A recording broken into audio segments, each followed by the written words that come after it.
Program Retret Laskar Satria Pandu mendapat sambutan dari para orang tua. Pada hari pertama pelaksanaan di Bumi Perkemahan Gandus, Palembang, beberapa orang tua tampak hadir mendampingi anak-anak mereka. Kehadiran mereka menjadi bukti dukungan sekaligus harapan agar anak-anak bisa mengalami perubahan positif. Meski mendukung, sebagian orang tua menilai durasi 10 hari retret terlalu singkat. Mereka berharap waktu pembinaan dapat diperpanjang minimal hingga 3 bulan agar hasil yang dicapai lebih maksimal. Salah satu orang tua memutuskan mendaftarkan anaknya setelah mengetahui adanya program ini. Keputusannya didasari kekhawatiran atas kebiasaan anaknya yang sering pulang larut malam dan kerap terlambat ke sekolah, meski berangkat lebih awal dari rumah. Dari pandangan saya, ya sangat bagus ya, karena buat masa depan mereka juga.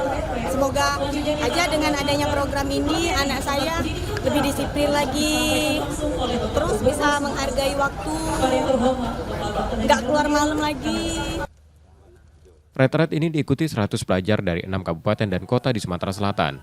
Peserta gelombang pertama umumnya berasal dari latar belakang yang sama, pelajar dengan masalah kedisiplinan.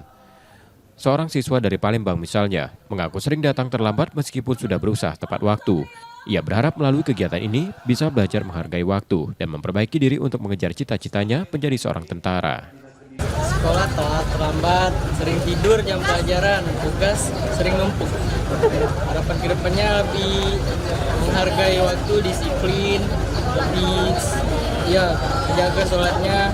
Selama hari pertama berkumpul dengan teman-teman yang lain ini seperti apa sih? Seru sih, perkenalan di kamar tuh seru. Dari mana-mana di sekolah seru. Antusiasme terhadap program ini terus meningkat. Terlihat dari banyaknya orang tua yang mulai mengantri untuk mendaftarkan anak-anak mereka ke program retret selanjutnya. Pemerintah Provinsi Sumsel berencana mengevaluasi pelaksanaan gelombang pertama ini sebelum membuka pendaftaran berikutnya. Muhammad Reza Pahlevi, Kompas TV, Palembang, Sumatera Selatan.